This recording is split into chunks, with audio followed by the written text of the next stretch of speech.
नमस्कार विद्यार्थ्यांनो, आज आपण बुककीपिंग अँड अकाउंटन्सी यातील पुढचं गणित बघूया. Problem number 5. 5वा चॅप्टर सुरू केला होता आपण डेथ ऑफ पार्टनरमधलं प्रॉब्लेम नंबर 5 वाचून घेऊ. Sonu, Maneka, Kareena were partners sharing profit and losses in the ratio 2:1 respectively. म्हणजे त्यांचा जुना रेशो दिलेला आहे 2:1 आणि बॅलन्स शीट दिलेली आहे. बॅलन्स शीट आपण वाचून घेऊ. कॅपिटल अकाउंट बघा, लायबिलिटी साईडला जर आपण बघितलं तर कॅपिटल अकाउंट सोनू, मनेका, करीना तिघांची कॅपिटल दिलेली आहे 40,000, 40,000, 20,000. General reserve 10,000, creditors 10,000, bills payable 6,000, bank loan 4,000.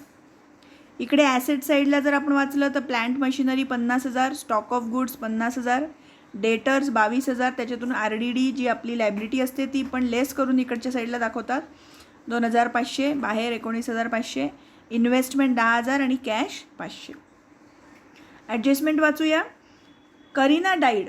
आता या तिघांपैकी करीनाचा मृत्यू झालेला आहे 1 October 2018 and the adjustment were agreed as per the deed as follows. म्हणजे हे खालील ॲडजस्टमेंट आपल्याला करायचे आहेत तिच्या मृत्यूनंतर. तर आपल्याला माहिती आहे की आपण सगळ्यात पहिले काय करतो, आपले ॲसेट्स अँड लायबिलिटीचं रिव्हॅल्युएशन करतो. तर त्याचं रिव्हॅल्युएशनचे त्यांनी माहिती दिलेली आहे बघा. पहिल्या नंबरचं की plant and machinery is to be valued at 60,000 and all debtors were good. म्हणजे प्लांट अँड मशिनरीची रिव्हॅल्युएशन त्यांनी करून दिलं आहे 60,000. ते आपल्याला आधीच्या बॅलन्स शीटशी कंपॅरिझन करून त्याचा डिफरन्स घ्यायचा आहे. ऑल डेटर्स वेअर गुड म्हटलं याचा अर्थ आपल्याला पुढच्या जे येणारी जी बॅलन्स शीट आहे त्याच्यामध्ये RDD लिहायचं नाही आहे. म्हणजे आपल्याला जे रिव्हॅल्युएशन अकाउंट आहे त्याच्यामध्ये RDD दाखवावं लागेल की आता हे नाही आहे म्हणून. त्यानंतर दुसरं दिलेलं आहे बघा, stock of goods is to be reduced by 3,000. तर स्टॉक ऑफ गुड्स तुम्हाला वरती दिलेलं होतं ते किती आहे त्याच्यातून 3,000 रिड्यूस केलेले आहेत. म्हणजे डिफरन्स किती येईल आहे, 3,000चा डिफरन्स आपल्याला रिव्हॅल्युएशन अकाउंटला दाखवावं लागेल. हे झाले 2 रिव्हॅल्युएशन अकाउंटचे. त्यानंतरचं जे तिसरं ॲडजस्टमेंट आहे ते आहे the drawings of Kareena up to the date of her death amounted to ₹400 per month. Drawings म्हणजे काय, तिने आपल्या वैयक्तिक कामासाठी, स्वतःच्या पर्सनल कामासाठी व्यवसायातून काढलेले पैसे. हे आपण तिला जे करीनाचे जो एक्झिक्युटर आहे म्हणजे तिच्या मृत्यूनंतर तिच्या पैशाचा जो नॉमिनेशन असेल, तिने ज्याचं नाव लिहून दिलं आहे की माझ्या मृत्यूनंतर याला माझे पैसे देण्यात यावे, त्याला एक्झिक्युटर म्हणू आपण. तर त्या एक्झिक्युटरला जे देण्याचे पैसे आहेत त्याच्यातून आपल्याला तिचे हे ड्रॉइंग्स मायनस करावे लागतील की नाही, कारण की तिने ऑलरेडी ते उचललेले आहेत व्यवसायातून. त्यांनी म्हटलं आहे 400 पर मंथ हा तिचा अमाऊंट आहे. पर मंथ म्हणजे तिच्या डेथ पर्यंतचं आपल्याला कॅल्क्युलेशन आपल्याला करावं लागेल 400चं. 400 आणि मल्टिप्लाइड बाय किती मंथ ती जिवंत होती या वर्षीच्या फायनान्शियल इयर सुरू झाल्यानंतर, म्हणजे 1 एप्रिलपासून. तर एप्रिल, मे, जून, जुलै, ऑगस्ट, सप्टेंबर.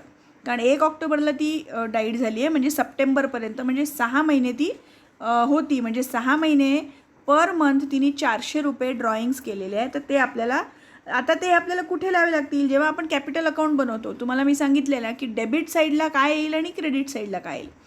कॅपिटल अकाउंटच्या क्रेडिट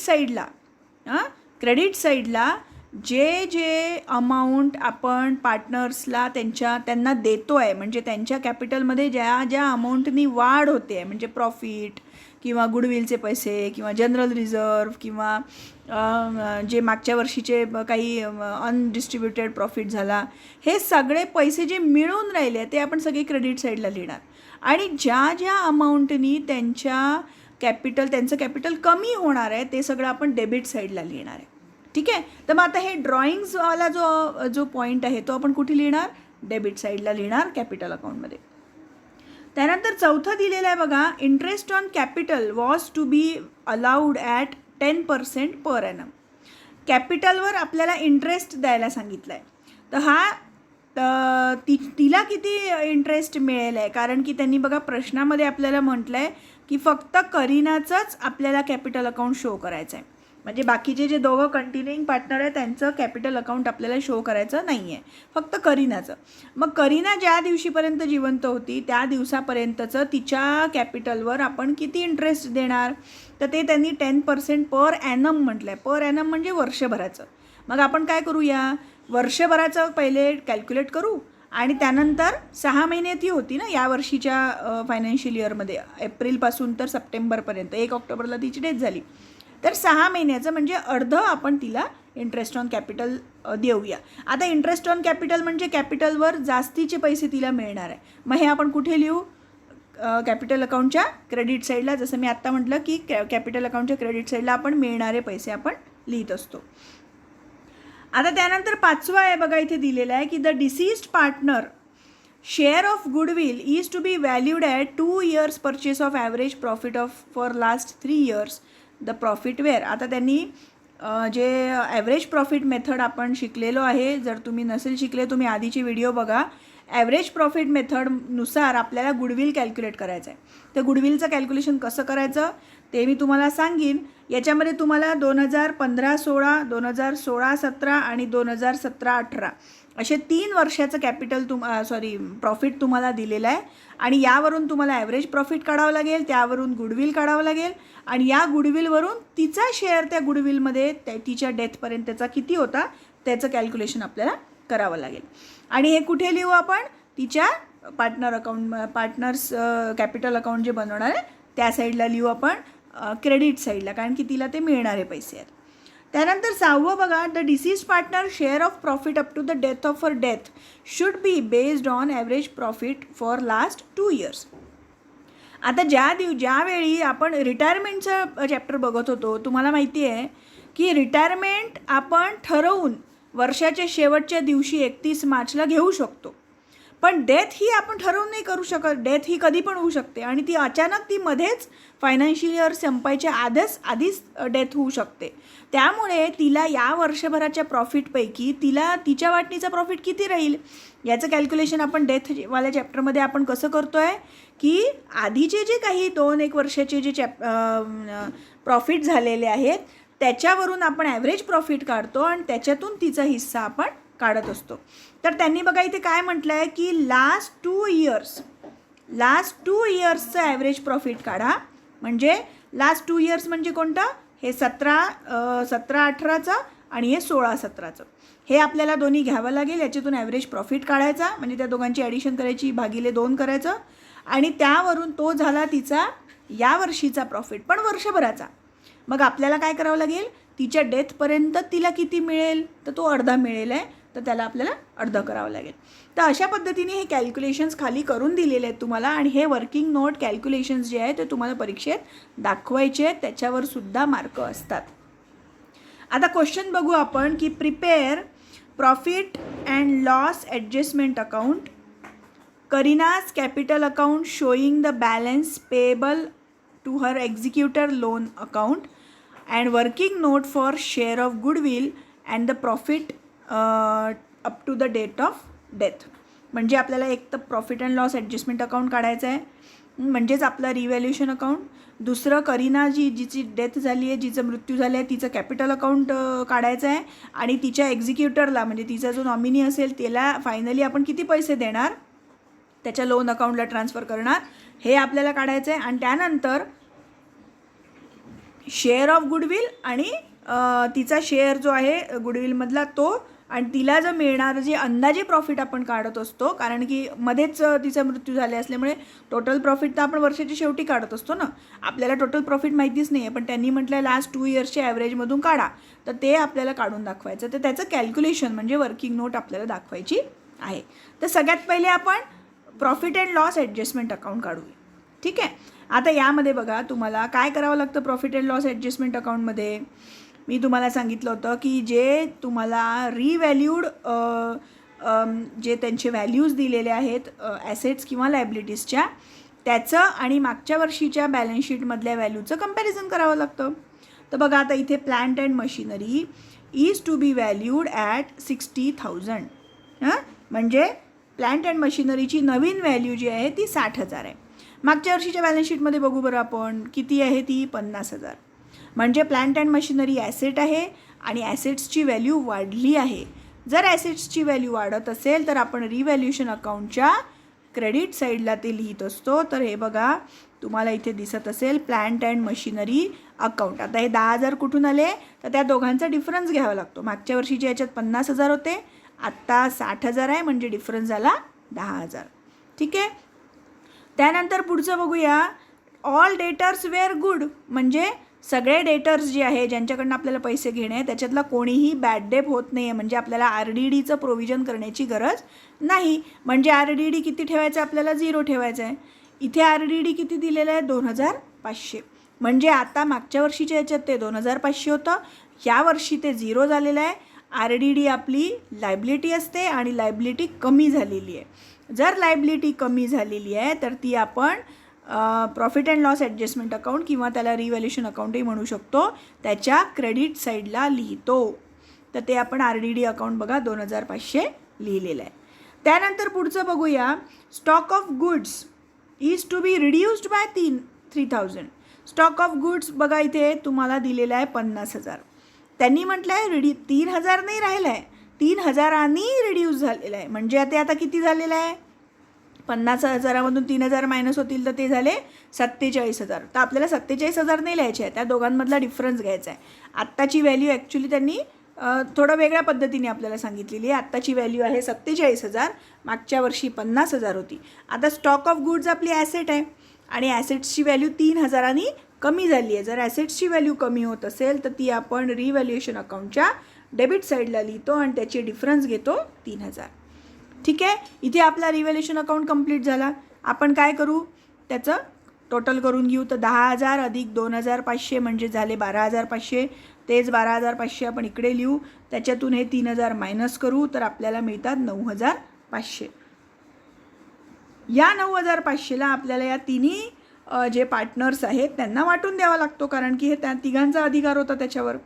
आता हे वाटून कसं द्यायचं, तर 9,500 त्यांचा जुना रेशो बघायचा, 9,500नी त्या प्रत्येकाला मल्टिप्लाय करायचं. आता बघा हा इथे रेशो दिलेला आहे त्यांनी 2:2:1. म्हणजे पहिला जो आहे जी सोनू आहे तिचा 2 हा रेशो आहे, म्हणजे 2 किती होईल आहे, 5 होईल आहे. 5 कुठून आणलं, तर 2 + 2 + 1 दॅट इज 5. ते आपण छेदात लिहित असतो आणि वरती अंशामध्ये पहिला नंबर लिहितो, तो झाला सोनूचा. दुसरा नंबर घेतला तर तो झाला मनेकाचा आणि तिसरा नंबर करीनाचा. तर मग सोनूचा झाला 2/5, मनेकाचा झाला 2/5, करीनाचा झाला 1/5. तर यांनी आपल्याला या 9,200ला 500ला मल्टिप्लाय केल्यावर तुम्हाला मिळतील आहे. सोनूच्या हिश्श्यामध्ये आले प्रॉफिट 3,800, मनेकाच्या याच्यात आले 3,800 आणि करीनाच्या याच्यात आले 1,900. तर अशा पद्धतीने इथे आपण profit and loss adjustment account complete केलेलं आहे. आता दुसरं त्यांनी काढायला सांगितलं आहे करीनाज कॅपिटल अकाउंट. तर बघा आता आपण करीना कॅपिटल अकाउंट इथे ड्रॉ केलेलं आहे. बाकीच्या दोघांचं केलेलं नाही आहे, कारण की त्यांनी म्हटलं नाही आपल्याला पूर्ण कॅपिटल अकाउंट नाही म्हटलं आहे, फक्त करीनाचंच म्हटलं आहे. तर आपण करीना कॅपिटल अकाउंट हेडिंग टाकलं, या पद्धतीने आपण ते आखून घेतलं. कधी पण त्याची सुरुवात आपण कशाने करत असतो, कॅपिटलनी करत असतो. तर करीनाचं कॅपिटल आपण लिहिलेलं आहे, बाकीच्या दोघांचा काही संबंध नाही इथे, फक्त करीनाचा हिशोब आपल्याला इथे लिहायचा आहे. So balance brought down 20,000. 20,000 काय आहे, मागच्या बॅलन्स शीटमध्ये असलेले तिचे कॅपिटलची अमाऊंट आहे ती. ठीक आहे. त्यानंतर जनरल रिझर्व तुम्हाला दिलेला आहे बघा. जनरल रिझर्व तुम्हाला दिलेला आहे ते बघा तुम्हाला इथे दिसत आहे 10,000 रुपये. या 10,000 हे तिघांचं मिळून आहे. त्याच्यातला करीनाचा हिस्सा आपल्याला कसा काढायचा, तर करीनाचा आपण आत्ता अपूर्णांक बघितला होता, किती होता 1/5. तर सरळ 10,000ला 1/5नी आपल्याला काय करायचं आहे, डिवाईड करायचं आहे. तर तुम्हाला ते दिसेल आहे बघा इकडे. जनरल रिझर्व तिच्या वाटणीचं किती आलं, 10,000 भागिले 5. सरळ म्हणजे 10,000 गुणिले 1 भागिले 5. तर सरळ किती आलं ते 2,000 रुपये. बाकीचे त्यांचा हिस्सा तो सोडून द्यायचा आहे, तो आपल्याला इथे कॅल्क्युलेशनमध्ये नाही घ्यायचा आहे. त्यानंतर profit and loss adjustment account, तिचा प्रॉफिट आत्ताच आपण वरती काढला होता 1,900. तो आपण लिहून घेतला इथे 1,900. त्यानंतर इंटरेस्ट ऑन कॅपिटल अकाउंट. तर इंटरेस्ट ऑन कॅपिटल अकाउंट म्हणजे जे 20,000 तिचं कॅपिटल आहे त्याच्यावर आपल्याला 10% इंटरेस्ट लावा असं त्यांनी म्हटलं होतं. आता इंटरेस्ट ऑन कॅपिटलचं कॅल्क्युलेशन कसं करायचं, की तिचं इंटरेस्ट घ्यायचा, त्याला मल्टिप्लाइड बाय 10 भागिले 100. तर इंटरेस्ट आहे तिचा 20,000, 20,000 गुणिले 10 भागिले 100 ते येतात 2,000 रुपये. आता 2,000 पर ॲनम आहे. पर ॲनम म्हणजे काय, वर्षभराचा इंटरेस्ट आहे. पण तिचा जो मृत्यू झाला आहे 1 ऑक्टोबरला, म्हणजे एप्रिलपासून तर सप्टेंबरच्या लास्ट डेटपर्यंतच फक्त 6 महिने ती होती. म्हणजे तिला इंटरेस्ट पूर्ण वर्षभराचं द्यायची गरज नाही, तिला फक्त 6 महिन्याचा इंटरेस्ट आपल्याला द्यायचा आहे. जर आता 12 महिन्याचा समजा 2,000 आला, तर 6 महिन्याचा किती येईल आहे? 1,000 येईल आहे. तर ते इकडे बघा तुम्हाला लिहिलेलं आहे इंटरेस्ट ऑन कॅपिटल अकाउंट 1,000 रुपये. ठीक आहे. आता आपल्याला काढायचं आहे गुडविल आणि तिचा प्रॉफिटचा हिस्सा. तर त्याच्यासाठी आपल्याला आता हे कॅल्क्युलेशन बघावं लागेल. तर बघा आता या गुडविलचं कॅल्क्युलेशन कसं करायचं प्रत्येक गणितात मी तुम्हाला समजावून सांगते. आतापर्यंत तुम्हाला आलं पाहिजे होतं की कॅल्क्युलेशन ऑफ गुडविल. सगळ्यात पहिली स्टेप काय आहे त्याची? ॲव्हरेज प्रॉफिट काढणे. ॲव्हरेज प्रॉफिट आपण काढायचे, जे 3 इयर्सचं जे प्रॉफिट त्यांनी दिलेलं आहे त्या सगळ्यांची ॲडिशन करायची. तर ती ॲडिशन तुम्हाला इथे दिलेली आहे 45,000 आणि 3 वर्षाचं आहे म्हणून भागिले 3 करायचं. 4 वर्षाचं असतं तर भागिले 4 केलं असतं. 3नी भागितल्यावर आपल्याला काय मिळतं? 15,000. हे 15,000 काय आलं? ॲव्हरेज प्रॉफिट आलं. त्यानंतर दुसरं गुडविल. तर या ॲव्हरेज प्रॉफिटला नंबर ऑफ इयर्स ऑफ परचेसनी मल्टिप्लाय करायचं. Number of years of purchase तुम्हाला त्या वाक्यामध्ये दिलेलं आहे की ते किती आहे? 2 आहे. म्हणून आपण 15,000 गुणिले 2 ते इज इक्वल टू 30,000. म्हणजे गुडविल जे आहे हे 30,000 आलेलं आहे. हे गुडविल आहे तिघांचं मिळून आहे, त्या तिघांचा हिस्सा आहे. आपल्याला फक्त तिचा शेअर काढायचा करीनाचा. तर आपण काय करू? 30,000 गुणिले तिचा शेअर, म्हणजे तिचा अपूर्णांक काय होता त्या जुन्या रेशोप्रमाणे 1/5 होता की नाही. तर मग 30,000 गुणिले 1/5 म्हणजे ते होतात 6,000. तर हे बघा इथे तुम्हाला ते गुडविल अकाउंट जे आहे ते इथे 6,000 लिहायचे आहेत. ते कॅल्क्युलेशन तुम्ही स्वतः करून बघा, म्हणजे तुमच्या ते चांगल्यापैकी लक्षात येईल. त्यानंतर कॅल्क्युलेशन ऑफ शेअर ऑफ करीना. तर बघा आता तसंच त्यांनी काय म्हटलं आहे की जे तिच्या मृत्यूपर्यंतचं तिच्या अंदाजे तिचं जो प्रॉफिटचा हिस्सा आहे तो काढा. तो कसा काढायचा आहे? ॲव्हरेज प्रॉफिट मेथडनी मागच्या 2 वर्षाचं प्रॉफिट घ्यायचं आहे.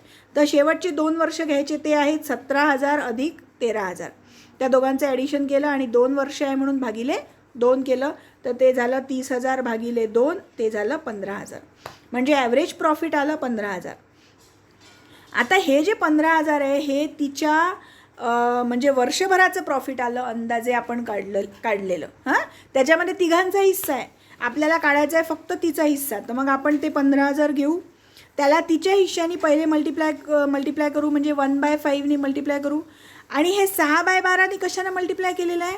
कारण की हा जो 1/5नी आपण मल्टिप्लाय केल्यानंतरचा जो हिस्सा येईल तो फक्त तो वर्षभराचा आहे. पण ती वर्षभर नव्हतीच, ती फक्त 6 महिने होती. म्हणून गुणिले 6/12 केलेलं आहे आपण.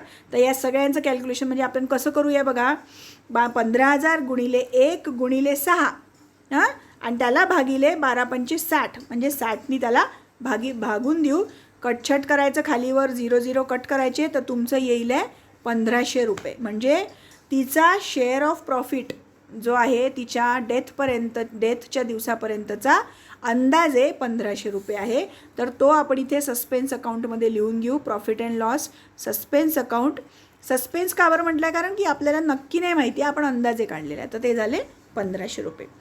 त्यानंतर पुढे बघा तिच्या नावाने ड्रॉइंग्ज होते. ते ड्रॉइंग्ज तुम्हाला दिलेले आहेत तिसऱ्या याच्यामध्ये की the drawings of Kareena up to the date of her death amounted to 400 per month. याचं कॅल्क्युलेशन कसं करायचं सांगितलं होतं मी. ड्रॉइंग्ज जे आहे ती तिने ऑलरेडी व्यवसायातून काही पैसे घेतलेले आहेत, तर त्याचं आपल्याला अपोजिट दिशेला लिहावं लागेल. म्हणून आता बघा या साईडला आपण जे क्रेडिट साईडला जे सगळं लिहिलेलं आहे ते सगळं तिला मिळालेली अमाऊंट आहे. आता डेबिट साईडला जे आपण लिहू ते तिला तिच्या अमाऊंटमधून मायनस करणारे अमाऊंट आपण अपोजिट साईडला लिहितो. तर ड्रॉइंग्ज आपण 2,400 केलेले आहे. आता 2,400 कसे आले? तर त्यांनी म्हटलं आहे 400 रुपये पर महिना तिने ड्रॉइंग केलेलं आहे. ड्रॉइंग केलेलं आहे म्हणजे या पर्सनल कामासाठी व्यवसायातून पैसे घेतलेले आहे ऑलरेडी. मग आता ती किती दिवस जिवंत होती या वर्षीच्या याच्यापर्यंत? तर आपण काढलेलं आहे ते 6 महिने. मग 6 महिने जिवंत होती आणि प्रत्येक महिन्यात तिने 400 रुपये घेतले, म्हणजे 6×4 = 2,400 रुपये तिचे ड्रॉइंग झाले. ठीक आहे. आता आपल्याला काय करायचं आहे? टोटल करायची आहे. तर आपण बघा इथे 32,400 टोटल केली, तीच इकडे लिहिली 32,400. त्याच्यातून हे 2,400 मायनस केले तर आपल्याला तिचे उरलेले पैसे मिळाले 30,000. आणि हे 30,000 तिच्या त्या एक्झिक्युटरला, म्हणजे तो जो नॉमिनी असतो, जो तिच्या मृत्यूनंतर तिच्या पैसे त्याला द्यायचे आहेत, त्याच्या लोन अकाउंटला आपण हे ट्रान्सफर करत असतो. तर टू करीनाज लोन अकाउंट 30,000 हे आपल्याला असं लिहायचं आहे. इथे तुम्हाला बॅलन्स शीट काढायला सांगितलेली नाही आहे, पण हे वर्किंग नोट काढायला सांगितले आहे, याच्यावर तुम्हाला मार्क असणार आहे. तर अशा पद्धतीने हे करीनाचं गणित आपण केलं. ते तुम्ही एकदा आपल्या वहीमध्ये सॉल्व करून बघा, तुमच्या लक्षात येईल ते. जर काही प्रॉब्लेम आला तर मला विचारा. थँक्यू.